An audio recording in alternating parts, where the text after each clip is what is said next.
The steps in any rescue are known as the 4 A's. Awareness, recognising an emergency and accepting responsibility. Assessment, making informed judgments and developing a plan. Action, performing a safe and effective rescue. Aftercare, providing care until professional medical help arrives. In any aquatic emergency situation, self-preservation is a key factor in attempting a rescue. Non-swimmer.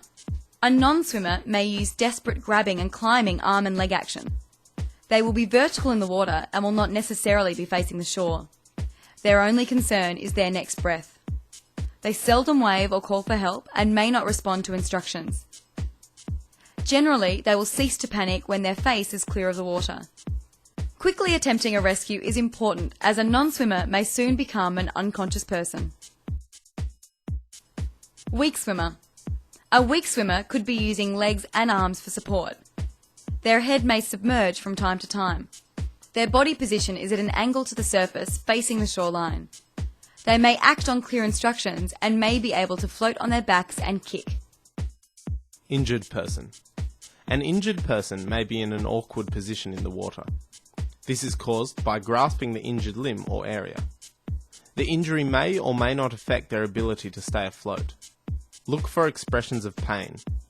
Their response to instruction may be poor due to the injury. The rescuer should note the area of the injury and avoid aggravating it. Unconscious person. An unconscious person will be completely limp in the water and will not be able to cooperate. They may be found at any point between the bottom and the surface, as buoyancy may vary. Immediate contact and support is required, and if no signs of life are present, resuscitation is a priority. Talk rescue. The first method of rescue used should be your voice. Many weak and injured swimmers can be encouraged to return to safety. I can't run this water. You can do it. You can do it. Just keep on kicking and paddling your hair. You can make it. You can make it. Try kicking it. Come on. Reach rescue.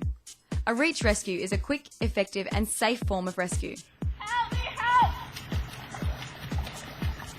Help me, I can't swim! Help me! Try reaching the stick! Remember to get down low and keep the rescue aid above the surface of the water. The rescue will be more effective if you place the aid across the shoulder. Pull in slowly, giving encouragement and instruction. Throw rescue. Throwing a rope or a buoyant aid to a weak or injured swimmer is an excellent form of rescue. Calm the person and inform them of what you are doing. I'm going to throw this rope back to you. I want you to grab it and I'll pull you in. Coil the rope evenly into one hand. Try to avoid moving this hand and allow the coils to lie on the ground to avoid tangling. Continue to give encouragement. Calm down, don't worry. Place your front foot on the end of the rope. Split the rope, leaving one strand between each hand. Throw the rope leading slightly with one hand. Aim for a point beyond the person in difficulty and try to throw the rope over their shoulder. Pull in gently, hand over hand, giving encouragement and clear instructions. Wade rescue. A wade rescue can be used when the depth, current and temperature of the water permit a safe entry and attempts to reach or throw have been unsuccessful. Help! Locate a suitable reaching or throwing rescue aid. Please help me! I can't swim! While slowly wading in, calm the person and provide encouragement. Calm down. You're going to pass down. When the rescuer is close enough to the person, reach out with the aid. Pull the person to safety and assist them out of the water.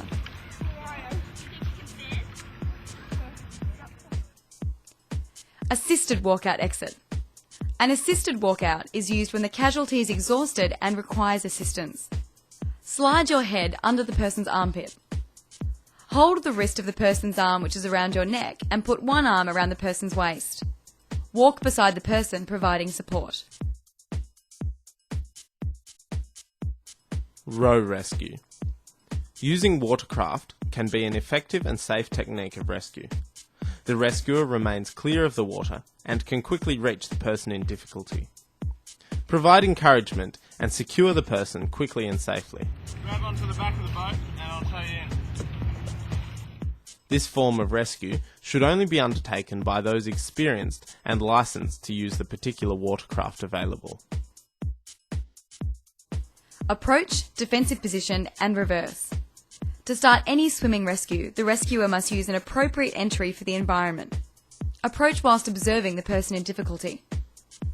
Maintain a safe distance and move into a defensive position with one knee bent and the other straight. The defensive position protects you from being grasped. In every rescue, your own safety is of most importance. Always adopt a defensive position. If attacked, kick vigorously and sweep with both arms to move backwards and to safety. Accompanied rescue. If the person in difficulty is some distance from safety, you should first attempt an accompanied rescue. Enter the water using an appropriate method for the environment. Take a buoyant aid, such as a PFD, kickboard or esky lid, and swim out to them. Adopt a defensive position and keep the aid between you and the person in difficulty at all times. It is important in any rescue that you give clear instructions. Yeah, now kick in, kick in. Once supported, swim in front of them, keeping a safe distance whilst observing their progress. Encourage them to kick back to a point of safety. Non-contact tow. If you must perform a swimming rescue and there are no buoyant aids for use in an accompanied tow, your next choice should be a non-contact tow. Using either a rigid or non-rigid aid, swim out to the person in difficulty, giving encouragement. Adopt a defensive position and offer them the aid, in this case a shirt. Give clear instructions and if possible get them to lie on their back. If they are cooperative, always get them to kick. When towing, keep directly in front of them, not out to one side, as this is most efficient. Contact tow. Only as a last resort, or when rescuing unconscious people, should you perform a contact tow. If you suspect that they are unconscious, enter quickly, as speed is important. Still adopt a defensive position and check to see if unconscious. Gently roll the casualty over. There are many different contact tows, all of which abide by the key principles found in the Swimming and Lifesaving Manual. Some of these are to allow for freedom of rescuer's swimming movements, to give the rescuer control of the movements of the person being towed, to keep the person's mouth above water at all times, to try to keep as horizontal as possible, to give control of an unconscious person's head.